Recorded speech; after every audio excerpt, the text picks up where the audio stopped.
in regards to, they wanted me to give a little legislative update, and I don't want to repeat what Representative Chu said yesterday. And as I think back, you know, our session ended 6 months ago, and trying to remember out of the 575 bills that were passed, what would stand out. Right now we're looking in 5 months we'll have our next session start, and we have over 200 bill files opened up and 78 committee bills, so that's a good start on the next session. And so that's where I have been focused at, is what is coming at us and what do we need to do. Are we playing offense, defense, or setting policies? Some of my assignments in the Senate, I'm the chair of the Natural Resource Standing Committee. I'm also on the appropriations for natural resource. And so I've been been pushed into the energy sector. So I sit on a couple of national subcommittees entertaining everything related to energy. And most of the national discussion is around the electric grid. And here in Utah now they're starting to look at what is our policy regarding where are we going as a state. And so the national focus kind of put the scare into some of the legislators and leadership, and they called last week and wanted to know what can you tell us where we are. And here just last month in the interim meetings, we had the state legislative auditors give us an audit on the Department of Energy. And I think the department is trying to get their feet under them. We've had 5 directors in the last 7 years, no real meat in the policy of energy. And so the task force that Director Todd talked about on House Bill 426, they're working on that. They'll report in November. And from that, that's how we're going to set policy going forward. And so if you have suggestions on things that we can improve or directions we ought to be going as a state, if you'd get with me or other task force members or Director Todd, we can make that happen for you going forward. We want to make sure that we're not the problem in the permitting process. I know that there has been some stalling in permitting, and from what I can tell, it's because of the lack of employees to process those applications. And so we're working with Dogum to try to get them the resources they need on that.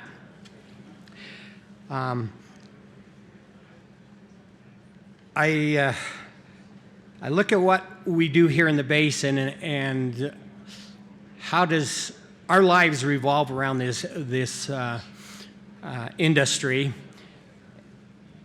And over the last few years, I've been conscientious as how do we give back to the communities here. And the new production that we're seeing here this year, I've got a bill file opened up that we're working on to try to bring some of a percentage of that severance tax back to the locals to help with those impacts. And so with that, you know, we've reached out and trying to get support, and we need to educate the other 102 or 3 legislators that are not familiar with what happens here. And so that's my goal this year, is to try to get that over the finish line. Last year, we identified the revenue, and then they took that, and that's where we came up with the money to do the improvements on Highway 191. I'd like to introduce the people that will be on the panel with me today. We have Michelle McConkie, who is the director of CITLA. And for those that don't know what CITLA stands for, we'll let her explain it when she gets up here. Then we've got Christy, and he's come out of retirement, and he's the director of the Land Trust Protection and Advocacy Office. And then we've got Commissioner Bruce Adams from San Juan County. So I'd like to invite them up here and pick a seat, and then we'll let Kim moderate the discussion, and then again, hopefully you'll go away with a little bit better understanding of what CITLA does for us. So come on up. It's a privilege to be here today, and I want to give a shout out to the organizers of this great event. This is an incredible facility, and again, for the opportunity for us to talk about trust lands its impact on not only its beneficiaries, but on local communities. We really appreciate the opportunity to spend this next little while on the agenda. One of the things that we've recognized in the administration of the overall trust system is that there's a lot of people out there who really don't understand what trust lands are. And so I'd like to begin our discussion today by asking Michelle to just give us a brief overview of what trust lands are, why they were created, if you don't mind. Testing? Okay, good. Yes, so SITLA stands for the School and Institutional Trust Lands Administration, and we are responsible for administering the 3.4 million surface acres and about 4.4 million mineral acres that were granted at statehood by the federal government to the state of Utah for a specific purpose. They're different than public federal lands. They exist to make money for specific beneficiaries, and 95% of the lands actually really belong to the school children of the state of Utah. And their purpose, again, is to generate money for these schools. And I think we'll probably get into that a little bit later. But oh, there we go, there's the map. So the map, if you see those blue squares, those are trust lands. It was sections 2, 16, 32, and 36 that were granted at statehood. And it's that checkerboard pattern. We do have some larger blocks, but it's largely checkerboard pattern. And that has a lot of, as you can imagine, the checkerboard pattern gives us a lot of opportunities. It also gives us a lot of challenges. Excellent. Thank you, Michelle. You know, one of the interesting things that the legislature did after the creation of Trust Lands Administration in 1994 was they actually created a very unique model in terms of how the distribution of these funds actually flow to the beneficiaries, particularly the public education system. Senator Winterton, do you want to talk about that model and how it works in contrast to other funding programs for state education? I feel like I'm on the spot now, but each school, if I remember the mechanism, has a school council of parents, and they get together and look at the needs, and then they make recommendations of how they spend this money. And I looked at some of the schools within this Senate district, and I looked at Daggett County. They have 2 schools up there. The one in Manila is the high school, and that.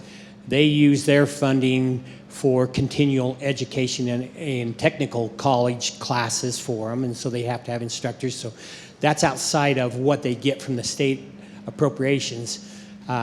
Then they have the elementary over there in Dutch John, and they use it for a science class that they don't have funding for.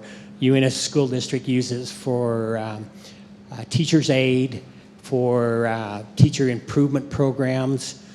All of this is outside of what, as a legislature, we appropriate money for the WPUs. And so it's a big bonus to them to be able to have that kind of funding come.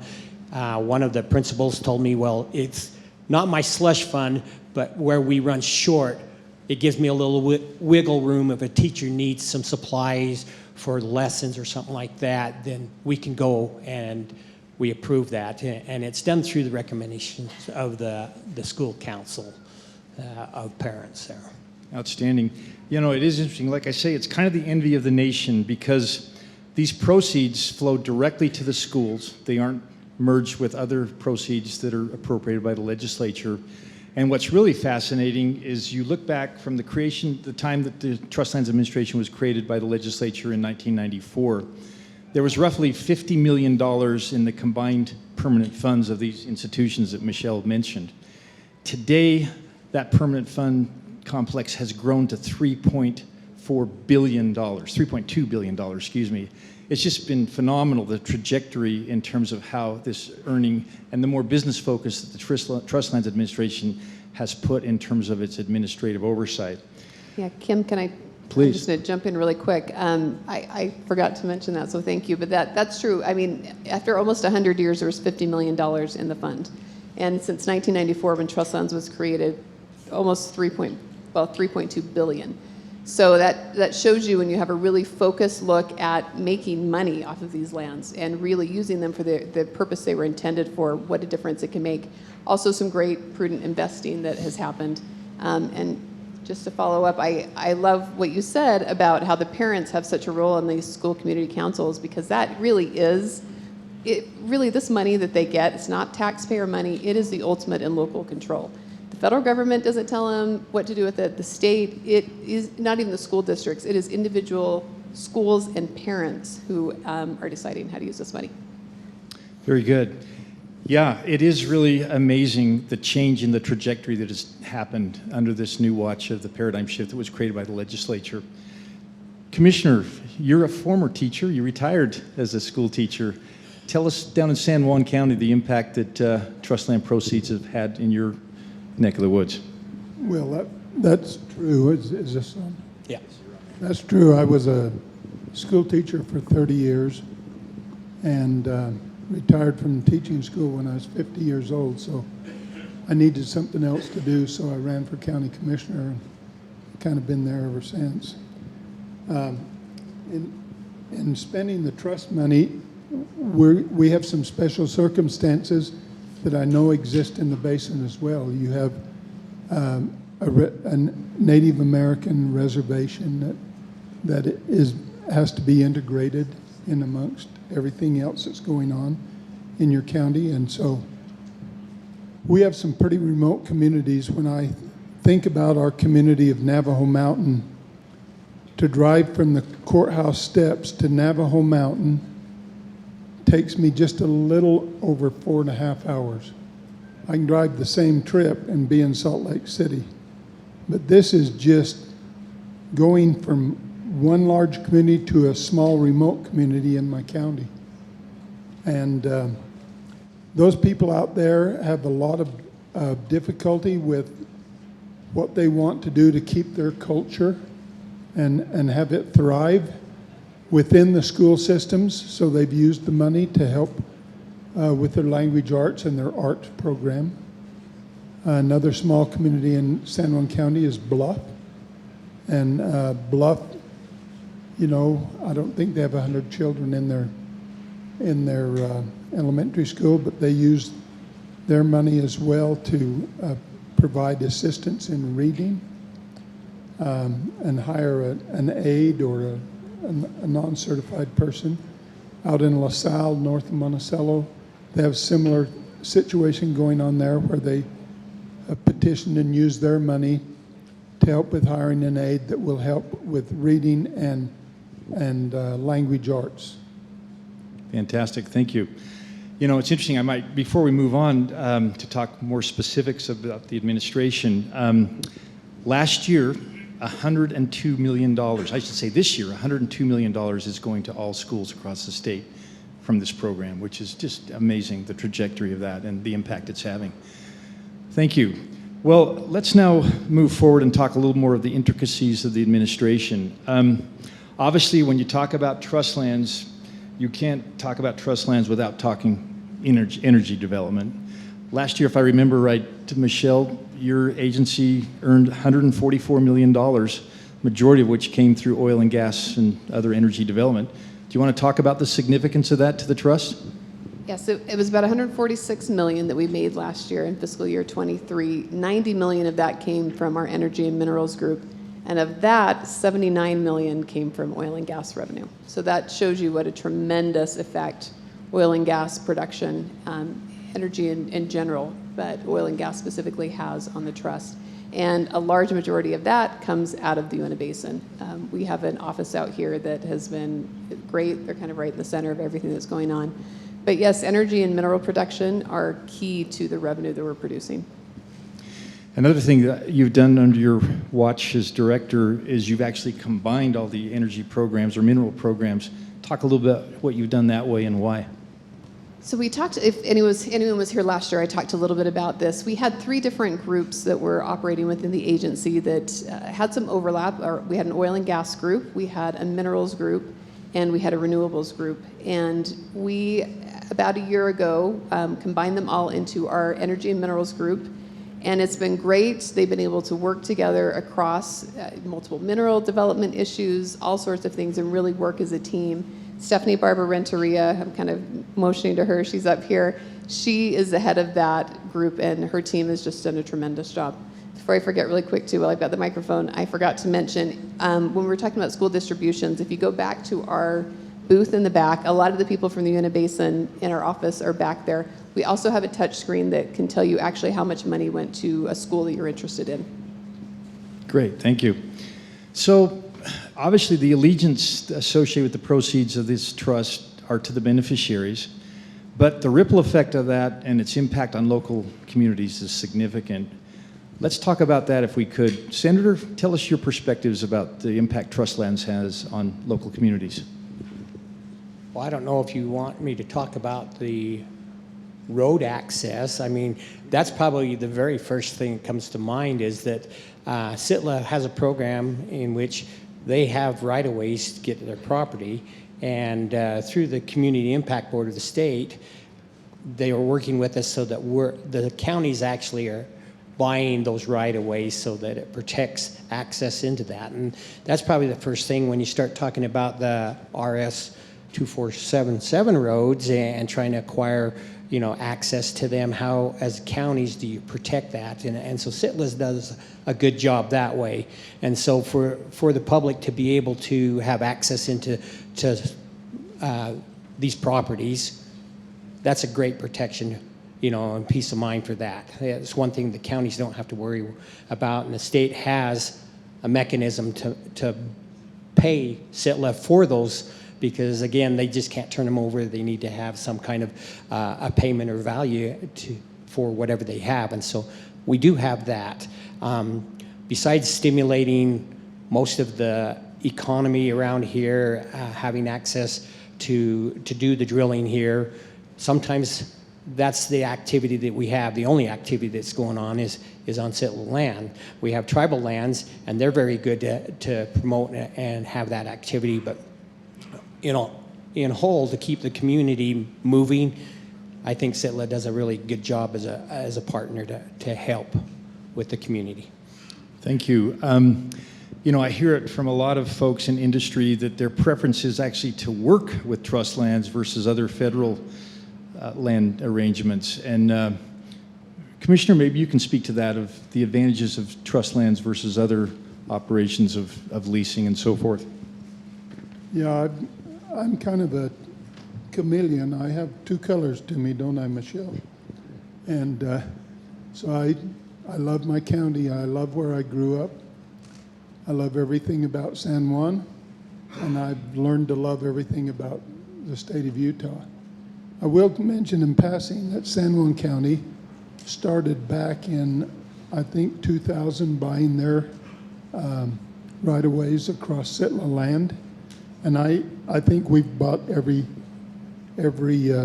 easement that you can have over SITLA land. So when SITLA lands sell to somebody else, the county has been able to retain the right-of-way and keep the access open. But yeah, we've had a good relationship with SITLA over the years. They've done some major projects down in San Juan County. Maybe one of the most recent was to start a development in Spanish Valley, where SITLA was the largest landowner. We went to them as a county commission and said, you know, we have 300 homes down there. We have 300 wells on 1 acre. These homes are on 1 acre, and they have a well. They also have a septic system, and we don't think that's a good idea. And SITLA agreed with us. So working through the state, we were able to tap in on a new sewer plant in the valley down there and get water and sewer access to all of those lands that were available to people, and we're also members of San Juan County. That project has worked really well, and there's a lot of development going on. A couple more projects that we've worked with them on are blocking up a lot of land where there is a need and a want for bicycle trails or recreation with ATVs and so forth. And so SITLA's been great in being partners on these kinds of projects. Maybe I'll stop there. That's great. Yeah, you definitely pointed out how Trustlands not only has allegiance to its beneficiaries, but also can be community players too, and has demonstrated that. You mentioned that Spanish Valley development. That was definitely a great win-win outcome there, hopefully. If you don't mind, Michelle, tell us more about the development program with your administration. You have some other opportunities in other parts of the state. Talk about your sophistication and some of the things you do there.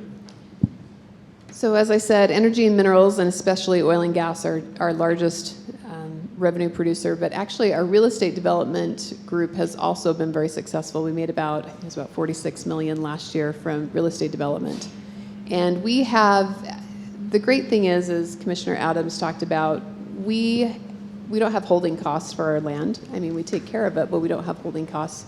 So we can be really patient and good long-term planners, and we can really think about what's going to bring in the best long-term value, and we can be patient, wait for the market to be right. Washington County, we have a lot of large land holdings, and in fact, if you've been to any of the really nice, new, fancy ones, they probably are trust lands projects. Desert Color is one that we have, Coral Canyon, Sienna Hills, Hidden Valley, which is an ivory one. We have a lot of really great developments down in Washington County. We partner with private developers. Lots of different ways we negotiate it, but typically we hold on to it and we end up getting a cut of the upside once improvements have been put in place. And we've worked with some really great developers. We're actually working right now with Larry H. Miller on a large master plan community in Saratoga Springs in Utah County that we're very excited about. And we've done some other things in Utah County as well. We have another large ivory project that's in Eagle Mountain. And that is a segment that, again, has been really hot for us as well. Interesting. Any other comments on that before we move on to another? Okay, thank you. That's great. Well, a big part of Trustlands operations involves land exchanges. You're always constantly trying to improve your land position, take advantage particularly of mineral opportunity. Michelle, explain why that is, and then let's kind of dig into a little deeper about a pending exchange right now that very much has a lot to do with San Juan County. Well, as you can see by the map, and as I mentioned, those scattered pieces of land can sometimes be a challenge. And so what we have been working on over the years is, as we can and as it makes sense, we've been trying to trade out of sensitive areas that are really difficult for us to make money off of and that don't really match our mandate and really should be in federal ownership where they can be protected. And we've worked closely with BLM. We've done 5 major land exchanges over the years. We're currently working on one. I don't know if we want to get into that yet, but I'll just lay the groundwork. The reason is because we can take these lands and we can block them up. They're largely focused on mineral and energy development when we're picking targets. We go through a long process. We work with industry. We have internal experts. We talk with counties. We try to figure out what are the best targets that we can get. So we can take this land that really can be blocked up and make money for trust lands, but also it gives economic development opportunities for local communities, which they may not have because, of course, BLM has a different mandate. So that's something we've been focused on. They're not quick. We have to have the Utah State Legislature, Governor, Secretary of the Interior, both houses of Congress, and the President all have to sign off. So when people are like, hey, you've been talking about this for 3 months, why is it not done? It takes a little while. These are multi-year projects, but tremendously important. The Drunkard's Wash, coal bed methane in Carbon and Emery counties actually was something we got through a federal land exchange. And we've made about $250 million in revenue just from that. Impressive. Yeah, you see on the screen another proposed exchange that's pending right now. The core of it really stems from San Juan County, Commissioner. Talk to us about your experience with that. You've been a key player in partnering with Michelle and her office to come up with some appropriate targets. Tell us about your experience in this regard. Well, San Juan County has always been a big mineral producing county, from back in the late 40s through the 50s and 60s, and a lot of that focus was on uranium. But there was also oil and gas and other minerals. We have a large copper production going on in San Juan County right now. So when the administration decided to designate a monument in San Juan County, that was going to negatively affect a lot of the businesses that were trying to operate there. And so we tried to negotiate through that process a couple of times, and now we have about 1.39 million acres of monument that is designated in the county. Now the problem with that is we're an agriculture county, and we have lots of grazing interests, and most of those grazing interests rely on a school section within their grazing allotment on the BLM or the Forest Service to be able to do additional activities that are not allowed under BLM or Forest Service rules. So we could see that that could present a problem if that was traded out and not some kind of compensation given to those farmers and ranchers so that they could continue to do their business. I've been a rancher most of my life. My wife said the only time we ever made any money was when we sold out. So I know how difficult it is to be in the ranching business and year after year borrow money to stay in. But we didn't want to create problems for these ranchers once those SITLA sections were traded out. So after a lot of negotiating between SITLA, BLM, Department of Ag, GIP, all of the players that we could get involved, we were able to secure an agreement which allowed for GIP to pay for some water rights developments immediately. In fact, there was 48 of them that were applied for. I think all but 7 have been developed already. And then there were some administrative agreements once the land was traded to SITLA that, you know, those ranchers would have in perpetuity access to those properties. Now, we haven't had the mineral expansion in San Juan County like you have in Uintah County, but we still think the potential exists. And so I asked Michelle in a very kind and loving way one day if she wouldn't consider leaving some of the sections in San Juan County that she was trading out of Bears Ears, but trade them within the county in areas where there was mineral potential. I consulted with my geologist, she consulted with her geologist and staff. We came up with a very good agreement between the two entities that this looked like something that could work, that they wouldn't have to trade every single section out of San Juan County and trade it to another county.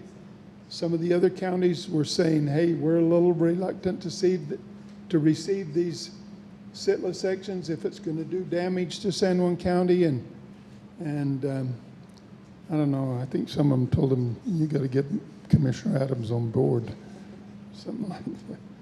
But anyway, we've been able to negotiate to keep some high mineral potential lands in San Juan County rather than under the guise of SITLA, rather than trade them out to a county next to us or trade them out for land up here in Uintah County where they get lots of production. So I feel like we have a good relationship with all the entities that have been involved. But, you know, it's like trying to get along with your brother and sister. Well, you've been very proactive in this process, Commissioner. Michelle, maybe you can give us a little more detail in terms of the stats associated with this. You can see on the map that other counties are impacted. Talk to us a little bit about that and why you weren't able to stay completely within the confines of San Juan County. So there are 20 counties that we would actually be trading into. That's the pink that you see on the map. And I mean, we're a statewide trust, so we have to look out for the best business opportunities throughout the entire state.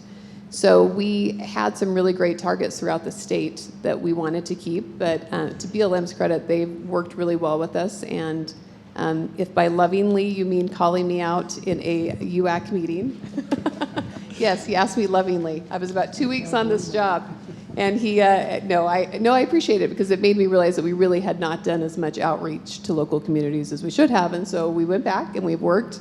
And I think we've come up with something that's really great. So we're going to be getting rid of about 162,000 acres of land within Bears Ears and some other sensitive areas like the West Desert. And we're trading those out to BLM. It's on this proposed exchange. And in return, again, land in 20 different counties, about 167,000 acres that's currently federal will become state trust lands. About a third of that will be staying in San Juan County. Again, we're a statewide trust. These, as I said, these are long, expensive, it takes years and years, and you have to do appraisals on every piece of property. It's millions of dollars to do these things. They're worth it, but they are not quick, and so we have to really make sure that the business opportunities we're getting make it worth going through that process. But we've been able to work with Commissioner Adams and others in San Juan County and get about 50,000 acres again in Spanish Valley. We're getting some additional land in Spanish Valley for real estate development. And we're really excited about some land that's going to be blocked up in the northern part of San Juan County that has a lot of critical mineral potential, like lithium and uranium and oil and gas, and some really great potential there. So we're excited about that. Yeah, I have to commend you for the transparency that you employed, not just with San Juan County, but all the other counties. I know that there were many that formally endorsed this in terms of communications with the legislature and now on up to the food chain with Congress. Give us a quick update on where the legislation is at, please. So we've had Utah legislative approval, governor and the Secretary of Interior. So we've checked those boxes. We're working through Congress currently. Both Representative Curtis and Senator Lee have introduced bills. It's gotten through the House subcommittee. I testified in front of both of the Senate and federal House committees this summer, and it's gotten through the House subcommittee, and we're hoping to get it out of the Senate subcommittee. They've been on August recess. We're hoping in the next month or two. So we've been working closely with, again, Representative Curtis and Senator Lee, and excited about the progress it's making. Very good. Thank you. It was mentioned earlier about the relationship Trustlands has with grazing, agriculture, and my understanding is over 90% of Trustlands are actually grazed by livestock operators. Senator, tell us about your impressions in terms of the importance that Trustlands has with the grazing community and agriculture in general. Well, I look at it, grazing brings some important aspects. From a state aspect, we're always looking at wildfires and the threat of that, and what do we do? Do we timber it, do we graze it, or do we just let it grow up and burn? And so because of SITLA and having a grazing program and allowing that to happen, that brings that threat down. And then it also provides, for a lot of times, closer grazing for the permittees. Other times, you know, you're looking at 100, 200 miles away that you have to haul your cattle to have that opportunity. And so having SITLA have those lands that's closer to manage, and then as a state, we can also see where it's effective, range management and that. I mean, years ago, a few years back, I ran a bill and did an appropriations for fire protection, or it was basically a new process to thin out the forest and private lands. I think SITLA was one of those recipients that we partnered with to be able to do some fire mitigation programs, and so that lessens the cost of those expensive wildfires that come out. So from just off the top of my head, that's some of the things that would come to mind. Thank you. Yeah, as you can see or have observed in the previous map, trust lands largely exists in the sea of federal domain. And as was pointed out earlier from a presentation from the BLM, they obviously, operate under a multiple use mandate. Trust lands does not do that. And it is more nimble in its ability to work with operators, like you mentioned, and Commissioner, you talked about, the proactive nature of trust lands, how they're able to work proactively on water developments. We've noticed that operators prefer to work with us because, again, the nimbleness and the ability to not have to go through NEPA and some of those formalities that drag the process on sometimes. But anything you'd like to add to that, Michelle or Commissioner? Well, I never imagined that when we first started this and started trying to save those sitless sections within the Bears Ears Monument that we would get the kind of cooperation we got from all of the agencies. The people at Department of Ag and especially Troy Forest with the GET program, they stepped up in such a big way. They recognized that they had 40 or 50 sections in the Bears Ears that were going to be traded out, but they weren't going to have a water source. There might have been a reservoir or something, and they'd all been anticipating trying to drill a well to preserve the ability to graze. And so GIP said, hey, look, we'll put up the money. We'll put up the money. Michelle's going to apply for the water permit, right? Okay, and we'll go out and drill these wells before we ever do a land exchange. And then, what you get is what you get. And so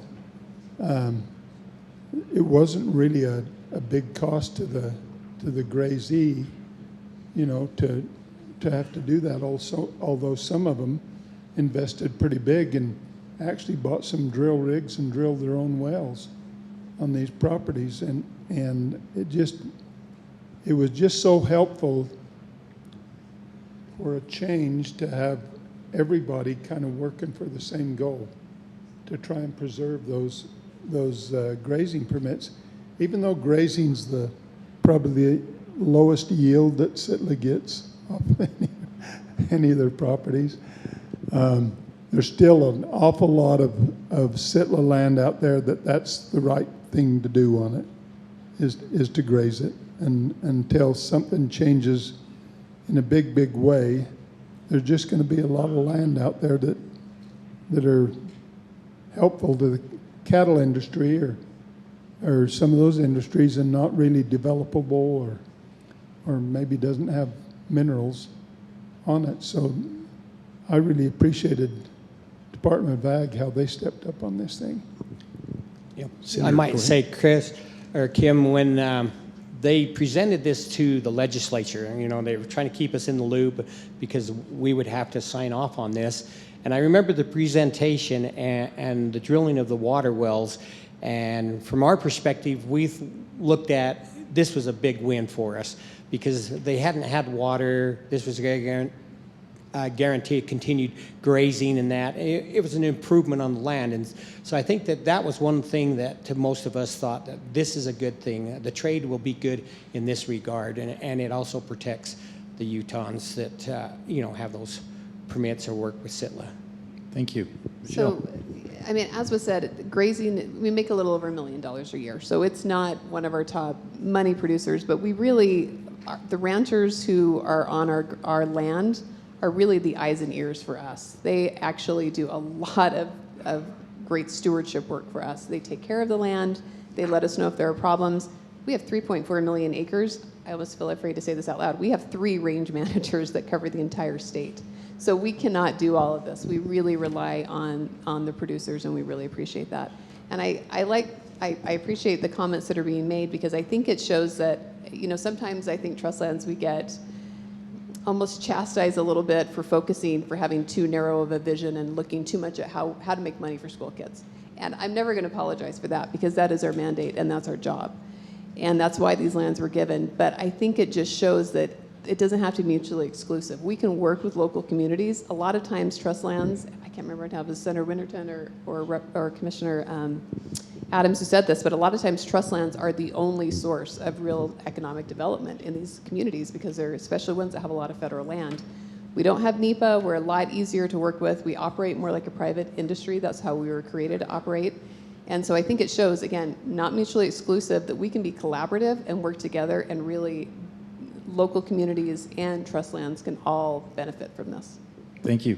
Thanks to all of you. You know, your comment there, Michelle, is a good segue to where I'd like to go next in the discussion. As you mentioned, it's a unique mandate.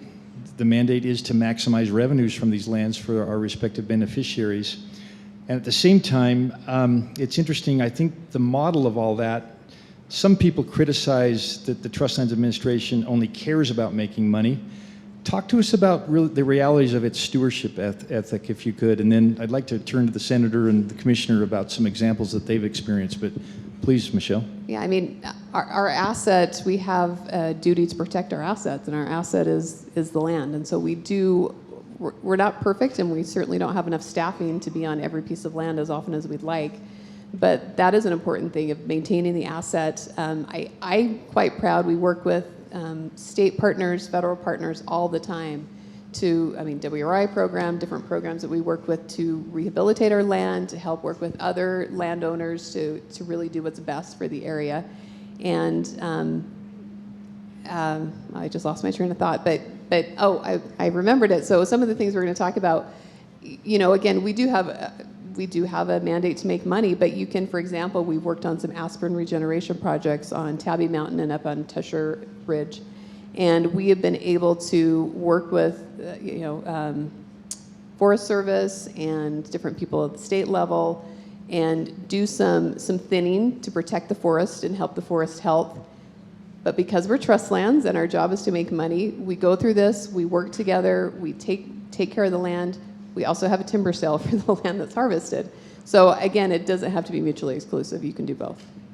Thank you. Senator, you were a big player in getting, Michelle mentioned this Aspen regen effort that thankfully Trust Lands had an opportunity to be a part of, but you were instrumental, along with, as I remember, Senator Hinkins, in getting some funding appropriated to address this issue. Michelle, you mentioned Tabby Mountain Block that straddles Wasatch and Duchesne counties. Do you want to maybe give us some feedback on the experience that you observed? I remember my days as a commissioner back then, you know, what was the value of that to our county? What would be the best use of it? And we did timber a little bit of that. We were doing some grazing. But as I came into the Senate, Senator Hinkins and he has a big block down in is it Emery County or Carbon County anyway, and private landowners there, and they were wanting to do some regeneration. And so they had devised a new method to do that with, and it was outside of just cut and burn and scatter, and so we got the money appropriated for that, in which it's been very successful down there in being able to help with the foliage. And again, coming back, we kind of did it from the angle of fire-wise and fire protection and that. So we just had an update from that project, and we're going to try to do some more of that because it's been highly successful in what we were trying to accomplish. That was a great initiative, and thanks for your leadership on that legislatively. You know, speaking of stewardship, my mind comes to an experience that I had the opportunity of engaging in with you, Commissioner. In the very northeast corner of San Juan County, there's a large land block of trust lands known as the South Block of La Salle's, which actually hugs the Colorado line. Probably one of the most beautiful blocks that Sitla has in its portfolio. Amazing, a lot of aspen and everything else, just beautiful high country.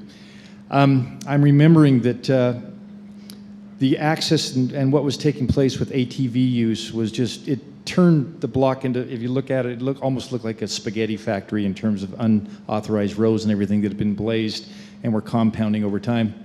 But for trust lands to work with the county commission, I remember the proactive and the collaborative effort to basically close a lot of those unauthorized roads, create a loop system that is now functioning where you have a partnership with the ATV community. It's being self-policed. It's worked well. Do you have any comments about that project?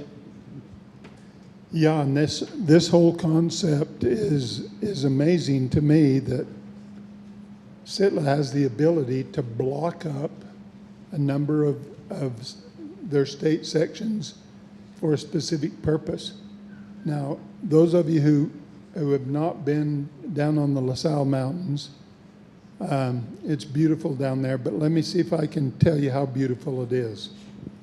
It's so beautiful down there that Kevin Costner is shooting a movie down there. And that's not important to you and I, but my wife thinks it's pretty dang cool. But it's a fabulous resource down there in the LaSalle Mountains.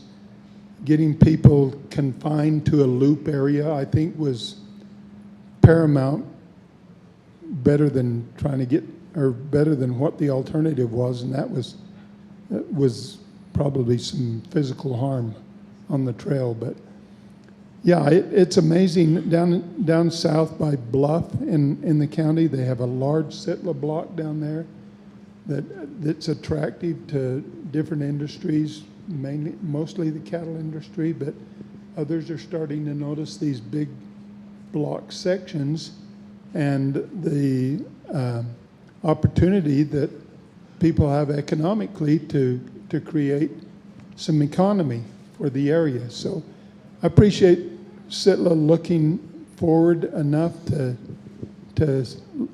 create some of these opportunities, and it's certainly, that LaSalle block is pretty famous at this point, as near as I can tell. And they're still shooting a movie down there, by the way. I don't know if any of you have heard about that. But Wait a minute, I got to jump in here. I have to take some credit for that because I passed the Rural Film Incentive, which opened the way for Kevin Costner to bring his filmmaking there, and he fell in love with Grand and San Juan County, and so we did. We went down last summer on the set and watched him film that, and it's very beautiful there, and it showcases a lot of what Utah has to offer. So, Sitla's a great partner. I think they're a little easier in federal agencies for permitting those kind of things, and so, kudos to the commissioner over there.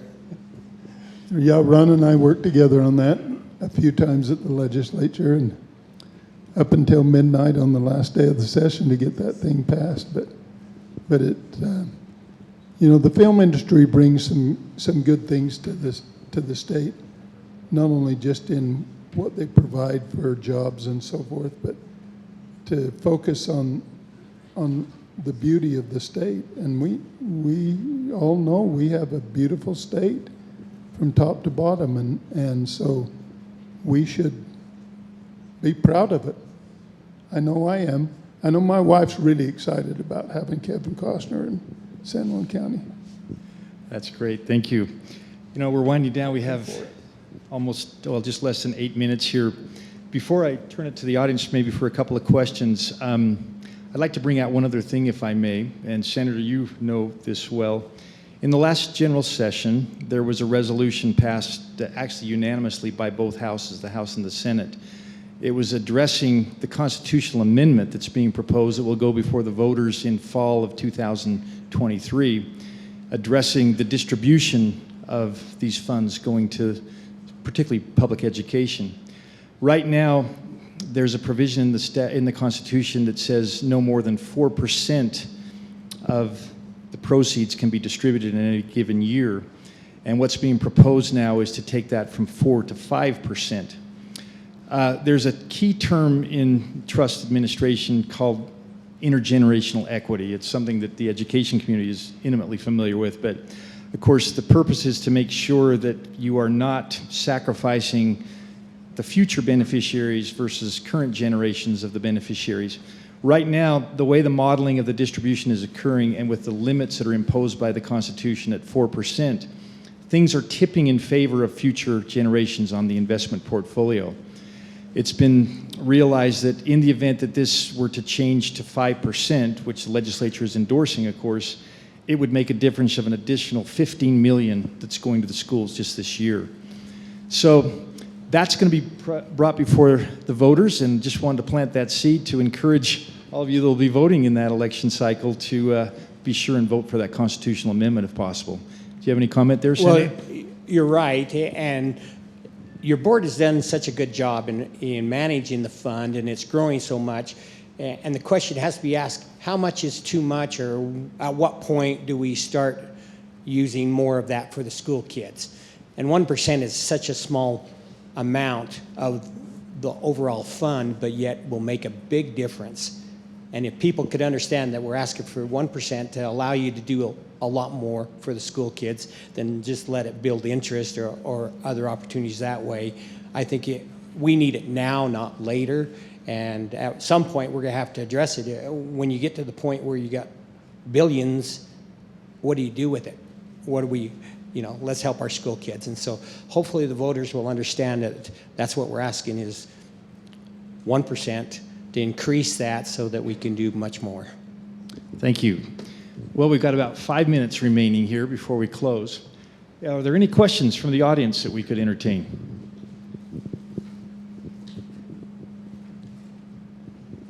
Come on, be brave.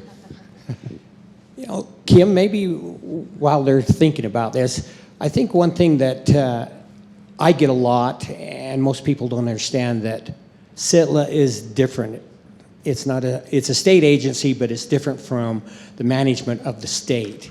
And though a lot of times you might, like the land exchange, you'll have to have approval from the legislature, you guys run this. And we might give suggestions, but the legislature doesn't tell you what to do. And a lot of people say, well, you ought to be doing this with CITLA. You ought to be doing that. Well, go to the board and tell them about it. Let them make the decisions on that. And that's probably a misunderstanding a lot of the public has, that the legislature should do this with CITLA. I'm so glad you brought that up, because I don't think it was really clarified earlier in our conversation. When trust lands was created in 1994, almost after 100 years from statehood, it was recognized that the focus of the trust had been substantially diluted. And in fact, there were some interesting things, like you say, the legislature, for instance, I think one of the poster childs that was shown to demonstrate why trust lands need to be created more as a quasi-independent entity that, to the extent possible, could remove the politics from it. I'm remembering one lease that was actually created in the mid-1950s. I wasn't around then, but it was interesting. It was a 100-year lease on a piece of property. It was a square mile section in the Uintahs. It was leased to the Boy Scouts of America. It was a 100-year lease. I think a piddly $75 a year or something was coming to it with no review clause attached to it, but it demonstrates, how historically the politics were weaving into the actions and decision-making of the agency. To the credit of the legislature in '94 with this huge paradigm shift, the autonomy, to the extent that's reasonable, that the trust lands has, it's still accountable with its budgeting and so forth. I wanted to bring out one other point that's really important. The administration of this trust is not funded by tax dollars. It's self-funded, which is another important element of its independence. But so glad you brought that up for clarification, Senator. Anything you'd add on that, panelists? Okay. All right, has a question emerged at this point? Oh, yes, sir, please. So, as a real estate developer, how do you get to work with CITLA? Okay, the question was asked, for those of you who didn't hear, as a real estate developer, how do you get the opportunity to work with CITLA? I'll let Michelle answer that. So we have a lot of land, but as I said before, we can be patient and make sure the market's right. We do put out RFPs, and they're on our website, so you can always look at those. If you have an idea, though, we're always working with private industry trying to get other ideas. Again, if you go into our website under real estate, we should have some contacts. So if there's a specific piece of land is trust lands that you think is ripe for energy, I'm used to saying energy, for real estate development, then you can reach out. We do tend to do, we cannot, one thing that we always make sure real estate developers know is we actually cannot subordinate the land, so it can't be, used to secure money. So that's something that sometimes we like to tell people up front, because sometimes that makes them not quite as eager to do it. But yes, we're always looking for new opportunities. Thank you for that question. we're winding down. We have about a minute and 30 seconds left. I'd like to ask the panelists to respond to a final kind of fill in the blank, if you would. And what I'd like to ask you in closing, and starting with Senator Winterton, is this. I'm optimistic for the future of the Trust Lands Administration because we have such a good board, their viewpoints come from all walks of life, and they're looking after the best interests of this fund. And so I think that with that operating mindset, that Utah's better off, that we can capitalize on all of our properties or the investments we have. Thank you. Commissioner. Well, I'm optimistic because of Michelle.